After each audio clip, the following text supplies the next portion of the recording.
Hi, I'm Paul. And I'm Tiffany. To some, we could be called career wizards. And to others, sometimes we seem like therapists. However, we definitely are not. But for you, we are the co-hosts of the Career Boosters podcast. The very first day, September the 2nd, I entered my first class, 9 a.m. And I was like, oh, I know everybody. That's great. I was not nervous at all. So I believe that the orientation did help me feel more comfortable about the start of the program. Because honestly, it was very stressful for me. I was quite nervous about starting my MBA. But that orientation would really help me and made the transition very smooth from, the orientation to the actual, program. All right. Hello. Here we are, sitting first week of September 2025. New students are on campus. People are back from vacations. The streets are busier. The lineups for the coffee shops are much longer. And MBA students have just gone through 1 week of orientation that saw them do things like team building, relationship building, cases on negotiations and personal brand, and so many more things. It was really fun, yet pretty exhausting for Tiffany and I, and I'm sure that students probably felt the same way.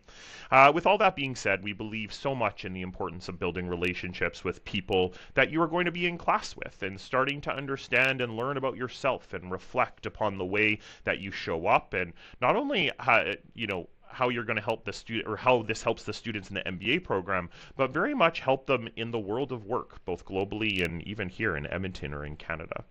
Today we get to welcome one of our students that was in our orientation, Majid Nikouee, who entered from day one as someone who is friendly, outgoing, kind, very professional, and within minutes said, I'd love to be on the podcast. And Tiffany and I, of course, we were like, yes, somebody that's going to join us. So here we are. And Majid, I'm going to just start with the first question. So thanks for joining us. What is the story behind your decision to embark on an MBA journey right now? Okay, thank you, Paul and Tiffany. Thank you for having me. Very excited about being here. So my story, I've taught so many people, like during the orientation, my story. So I've got a PhD in education psychology, and I've been in academia for over a decade now, like teaching and engaging in research projects, going to conferences, publishing papers. And then back in 2023, I got an opportunity to join the Faculty of Medicine and Dentistry at the University of Alberta, where I got surrounded by business-oriented people with business acumen, like MBA holders, CPAs and PMPs, and then particularly my boss, who happens to be my friend now. And then, my job allows me to travel to China because we've got a partnership with China. And then during these trips, a couple of times I got invited into some of the business meetings. And I went there, I was like, okay, I'll go. And then I sat there, I had no clue what they were talking about. Like, they used business terms, and they were trying to sign a contract. And I was sitting there, I was like, yeah, I know, but I want to understand. I know it's not my business, but I want to understand what they're talking about. So that was the trigger. Then one day I went up to my boss and said, you know what, I want to get my PMP. And then I'm a PMP, but you know what, I suggest you do something more meaningful. And I was like, what? Do your MBA. He's got an MBA too. And then it was like, do your MBA. I was like, I'll look into that, sure. Then I checked out Alberta School of Business, and then I applied. I got admission. And then when I was not sure when I got my admission, really. So one day I was driving, and I rarely listen to radio, honestly, while I'm driving. But I put on radio that day. And there was a program on radio. Then the topic was this: call us and tell us about skill that you started learning at an older age. The first person called and say, I'm 55 years old, I'm back to school to do my bachelor's in English. Second person, I'm over 60 something years old, I'm back to do my master's. I'm 60 years old, I've just learned how to play the piano, and I now run shows. It's like, it's not late for me. So that was the moment I said, no, I definitely want to do it. And I already had my admission letter, but it's like, no, I want to do it. So that was actually the main trigger. Oh, what a lovely story. I think everybody's story is unique, and I just love the The passion that I see in your face when you tell your story, just the excitement, the positivity, the understanding that your story is pretty awesome, pretty cool. Thank you.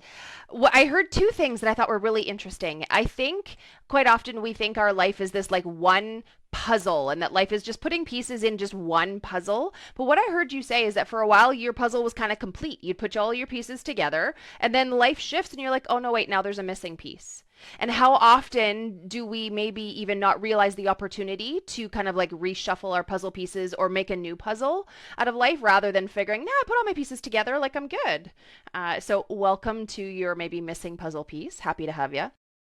And I just love, Paul and I talk about this often, but happenstance. And there's theory and psychology behind this and many different belief systems. But I love the turned on the radio and my brain heard what it was looking for.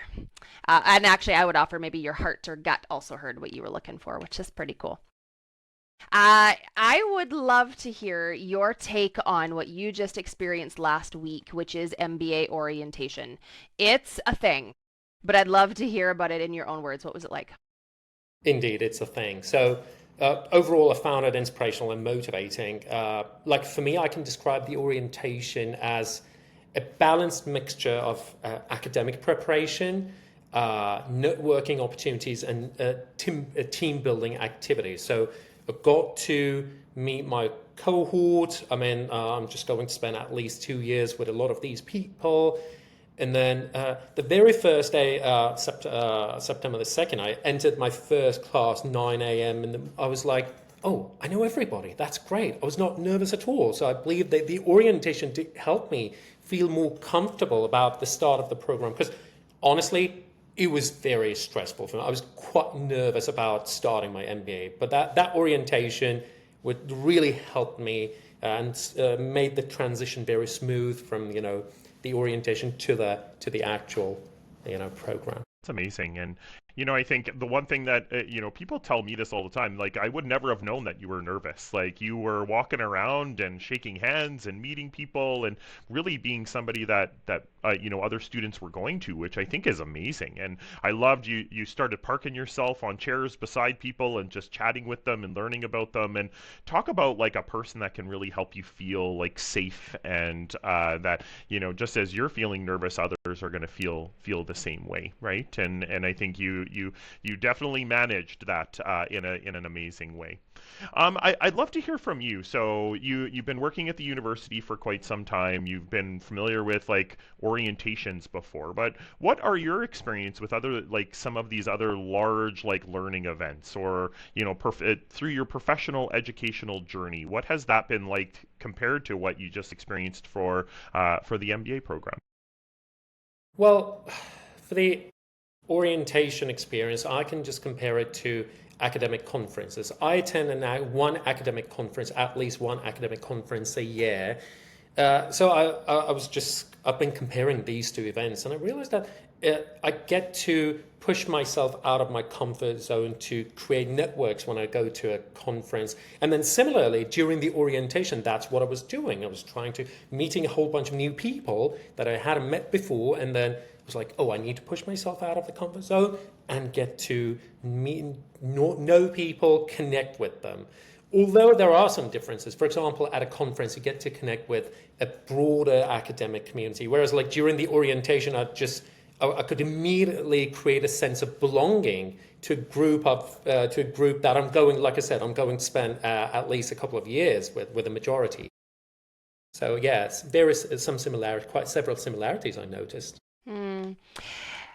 You talked about discomfort, pushing yourself past comfort, and we talked about that a few times in orientation. We talk about that really often, that's just kind of where life is lived and growth happens, kind of at the edge of our comfort zone.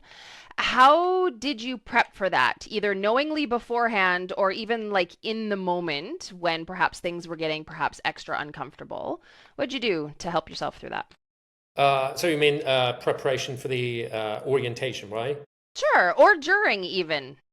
Yeah, so I just reviewed all the materials, orientation materials. I made sure that I understand everything on there. Okay, there's a bargaining and negotiations game, activity, personal branding. What are these? Because I had zero business acumen. I'm not saying that I've got a lot now, but I'm starting to learn.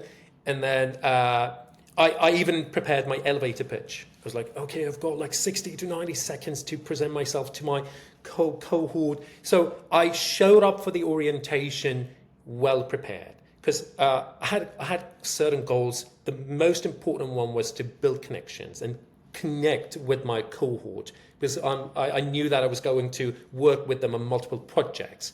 So I was seeking a positive relationship with them.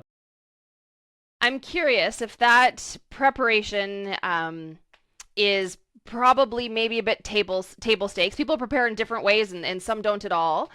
But it offers you a comfort coming in.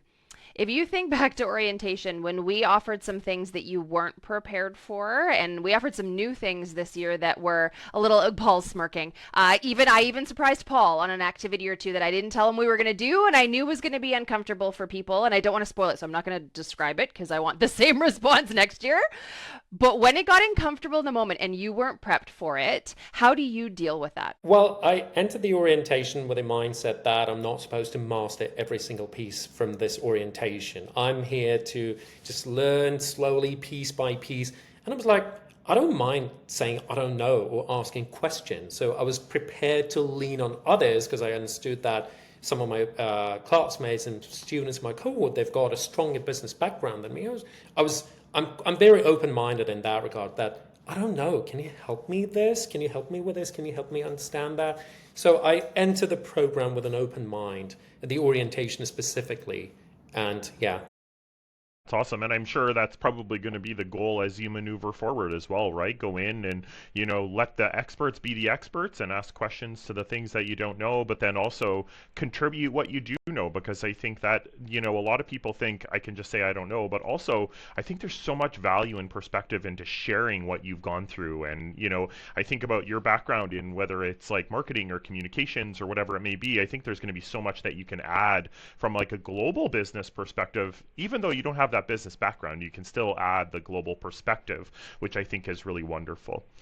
So orientation is like 4 crunching full days of stuff. Like we're having you meet new people, we're doing stuff that you probably didn't expect. We have some things that you probably wanted to learn, didn't learn, did learn, whatever that may be. How did you recharge after each day? Like, is that something that was a goal of yours? Or like, I guess just my question is, how did you recharge after each day of orientation? well, I ended the day with a chat with my new connections and networks, and then before heading home, and then as soon as I got home, well, on the way back home, I honestly just listened to podcasts about accounting, business. That's what I've been doing over the past 3 months. So that's it. I'm very strategic. I want to be well prepared. So I mean, 3 months ago, the moment I decided that I want to do it, I started listening, downloading all sorts of podcasts about economics, accounting, team building. At the end of the day, I listened to those podcasts. I got home, and then I just had some fruits, and then I got into my car, went out for a drive, doing nothing, listening to music, drive for half an hour, back home, preparing my food, getting ready for the next day. Simple. I love that. I don't think I've heard that yet. That people recharge in many different ways, and every way is right for every other person. But the just knowing what your brain can do in your body, how it reacts just driving, I would guess perhaps aimlessly, just around with kind of no purpose, Around. allows you to kind of reset and recharge. Paul, I'm going to give this to you because you and I also drained our batteries this week, and I think perspective is fun. What did you do to recharge? It's a really interesting thing because, I know Majid will know this, but like when you're on the other side of the table, you're starting to think about, okay, what are the next day's activities? What needs to be prepped? What needs to be ready? What time do we need to be here? So after all of that is done, I think it is around, for me, I like to kind of go into my own cocoon, my own bubble to kind of recharge. I have 2 kids at home though, so they like to infiltrate that cocoon all the time. And so it was a mix of, Dad, I need this for school next week, or can you take me to get my shoes? And I'm like, of course I can go take you to get shoes. But I think it's like just really leaning into family time, and then having time on my own, which is a show or a movie or whatever it could be. So yeah, how about you, Tiffany? Yeah, I prepped a little bit beforehand, so I have my own business, which means I often work in the evenings, and I know the week leading up to orientation, and the weekend after, I have to block it off. It's not some time that can be booked for anything else, and so I blocked my evenings, which was helpful. And I actually had the opportunity on Friday to have a little bit of flexibility, and in the morning, I booked myself a pedicure. Like I got up from my desk and I went because I'd been on my feet all week, and I found a spa that had an opening, and I like it seems frivolous, and it is, and there's privilege there for sure. But I was like, no, no, no, hang on. Like I think I would feel really great after this, and I did, and I came back refreshed, and so just doing maybe the unexpected. This year, and allowing myself, I think, to do the unexpected was different. So yeah, we all do it in different ways. I would love your unique view, Majid, because you have one. We all do, but your unique view is that you sit on Paul and mine's side of the table as educators, people in academia and education. But now you literally sat on the other side of the table. There were tables. You were on the other side. Tell me about both sides. Like, what perspective does that give you that's different than others? Yeah, well, it's been, well, for 7 years, I've been on the other side of the table, the podium. I was the one that everybody was looking at. Now, after 7 years, I mean, I'm the one who's sitting there following the prof, just marching along the stage there. And then I'm like, okay, I need some time to acclimate and get used to the new situation. And yesterday was the moment, like we had this brilliant and lovely professor for one of our courses. And then he was like, it's my first time teaching this course. And I was like, we started talking about the syllabus. And I was like, I know that's very familiar when it's my first time teaching a course for the first time. I know how it feels when students get to ask you questions about the syllabus because it's the first time you get to put up that syllabus together. But I also take this as a great opportunity because as I'm a very reflective person and quite an observant, so I get to observe my students and I record good study skills, good behaviors from my students. Like one of them, when I was a PhD student, I did not take notes a lot when I attended my lectures.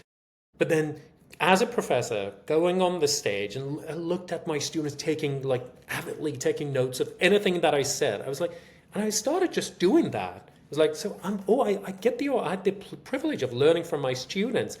Like I found myself throughout the week, like this week, just taking notes. I opened the slides in the notes section, exactly what I learned from my students.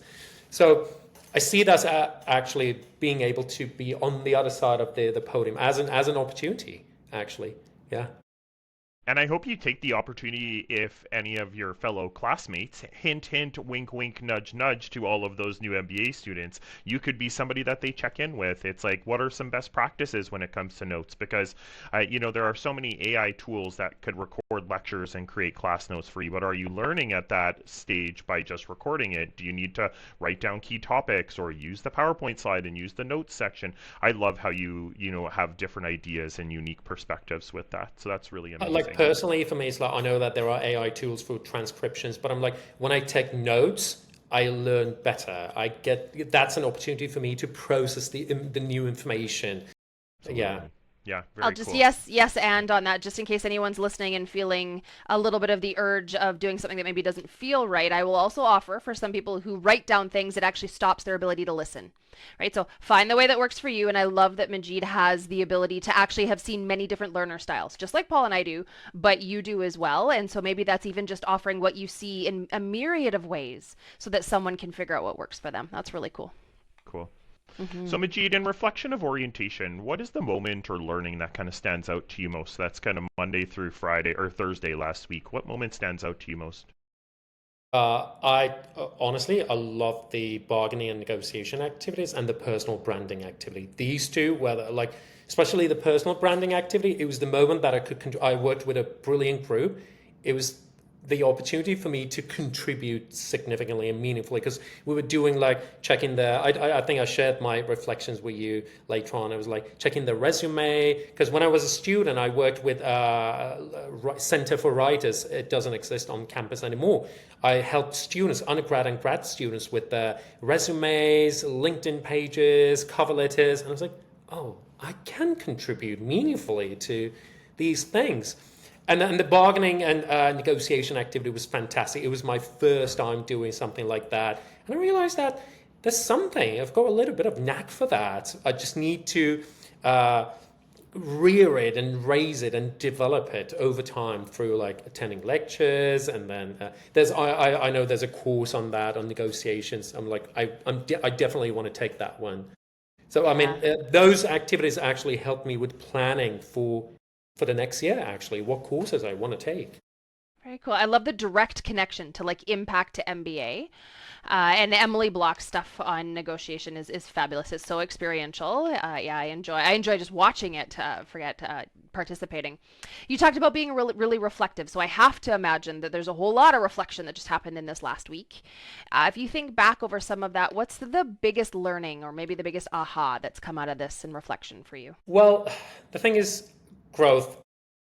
I see myself as a lifelong learner, and I'm always seeking growth and growth opportunities. So I realized that growth happens faster when you push yourself out of your comfort zone. That's what I think what I did by starting my MBA studies. This, like the past 2 weeks, this week and the orientation, I feel like I've learned a lot. I've learned a lot of new things, and I see that as growth. And this wouldn't have happened if I hadn't just pushed myself out of my comfort zone and say, I want to do this, something new that I've got no idea what it's like. I know Paul wants to add the last question and I'll pass it. I just learned that there's a term for this and like science and research behind it because we talk about finding the right stretch and comfort zones and all of that. The zone of proximal development is an actual researched term behind you need to be uncomfortable enough to be stretched, but not so uncomfortable that you are overwhelmed. And there's an actual term for that. I was like, that's cool. Well, I took a course that was centered around zone of proximal development, ZPD, during my graduate studies. Like, yeah, this is your Look, potential. Majid's like, this is old news. I'm like, woohoo! Yeah. And Majid, we're gonna have Majid stand up in front of our class and teach about zonal, proximal, whatever you guys. Paul can't even say it. No, I got nothing. Stretch out of your comfort zone, just a little bit, not too much. Awesome, Majid. The final question before Tiffany's lightning round: what advice do you have for MBA students next year as they approach orientation? Well, my advice for them is. Like when you hear about the orientation, a 4-day orientation, it may be a bit nerve-wracking, but it's not like that. It's definitely fun, a great opportunity to build new connections. My advice for them is to approach the orientation with an open mind and willingness, and then bear in mind that this is just the start of the journey, not the end of the journey. Like, you don't have to master every single piece there. This is just a beginning. So just enjoy the journey. Love that. Thank you. All right, you ready for a lightning round? Yeah, sure. Oh, yeah. Okay, 3 quick questions, 3 gut answers. What part of your career story gave you the biggest boost? Having colleagues, especially my boss, with strong business knowledge that they questioned my thinking and they helped me grow. What do you wish you'd learned sooner?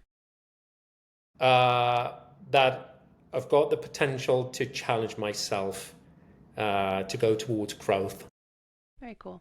And service is something that just Paul and I live and breathe. So we're always curious to hear how service is going to show up for you in the coming week. Well, I actually did active service last night. A friend of mine has got her father in hospital and she was not feeling all right, and just sent her a message saying, you know what, I'll come pick you up, I'll take you out. I took her out for lemonade and ice cream. And then when I dropped her off, she said, thank you. I feel much better now. And I did not, during the time that I spent with you, I did not think about my problems. And I was like, that was goal. How beautiful. Thank you for sharing. All right, Paul. Paul's random question. What do you got? It's a statement first that lemonade and ice cream can solve really pretty much anything is the key. Yeah, absolutely. Majid, we don't really know each other too well. I've heard a lot about your academic background and all of the work that you do. What is one thing that Majid likes to do for fun? Well, we talked about that yesterday. I love scuba diving. I love swimming. So in my early 20s, I was a swimming instructor. And then since then, I've been quite keen and passionate about scuba diving. So the underwater world is amazing, so peaceful. Anytime I go down there, I mean, it's a unique experience beyond words. Can I tag? I'll have a Tiffany's 1.A question to add to that. Where's the most amazing place that you've ever scuba dived? I'd say Thailand. It's a different, it's different experience. I've done diving in different places, but Thailand was different for me. Like the clear water there, and then yeah, it was a unique experience. Add that to my list. However, I've always wanted to scuba dive, swim water, my thing too. But in landlocked Alberta, it's a little hard to keep doing the thing and practicing the, like keeping yourself alive underwater. It's important to practice that. So I'll add that to my list. Majid, thank you so much for taking time to share what is truly a really unique perspective. And I think that comes from a few different places. It's not just because you've sat on both sides of the table, although for Paul and I, that's pretty cool. We often don't get people who are sitting in front of us that truly understand what it's like to be on our side of the podium. So that's been really neat to share and to know that someone kind of really truly understands. That's a unique perspective. But I also think your perspective on growth, on global experience, on supporting others, and I'm sure I will learn much more about your perspectives, but your willingness to share them with like humble offering is what I really, really appreciate. So thank you for taking the time, and I'm really looking forward to just learning more about your story as you go through your MBA. Thank you very much indeed for having me and giving me the opportunity to share my story. Yeah, you're more than welcome. All right, key takeaways. As always, it's chock full of them. However, I really appreciated and stuck out and like highlighted on my paper this understanding that I think we screw ourselves over by creating this expectation, especially when approaching something new, that we have to master it immediately. I've got to be great at this new thing. And if that new thing's orientation and new people and a new program, like what a heavy expectation to come in and think that I've got to figure this out on day one. And often perfection follows that with mastery. And so his message of taking it one day at a time, enjoying the learning and the realization that you don't have to master this at this point, that's actually not the point. I really appreciated that. That's so cool. Mm-hmm. There are so many things that I could take away from his conversation, and I loved how he was doing preparation for orientation, etc. But the thing that was interesting to me was the, whatever it's called, zonal proximity something or other. Maybe you could give me the right, go ahead. Zone of proximal development. I was very close. Zone You're of very proximal close. development. There you go. The more we can step outside of our comfort zone, the more we can be surprised by what happens for us. And we do this activity in orientation. I don't have an elastic. I was just looking for one. But like literally we put an elastic between your fingers. If it's loose, like the elastic's doing nothing. Like it's just sitting there. But if it's too stretched, we're doing too much. But how do we find that like optimal place? And for me, it is around helping not only myself find that optimal place, but I love helping others find that optimal place for themselves. So that's really what I took away from the conversation as a whole, is like stretch outside of your comfort zone. And it could even just be we were having a conversation offline with him. Just, take the chance to be on a podcast. Take the chance to talk to somebody you've never talked to before. You never know what you may experience. Yeah, man. And the self-reflection required to figure out what your right stretch is. Yeah, for sure. Very cool.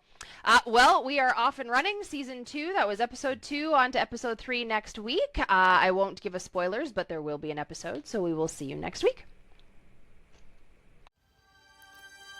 Thanks for tuning in to the Career Boosters podcast. We hope you had a blast. Yeah, we know that's corny. Catch you next time, and remember to subscribe wherever you enjoy podcasts.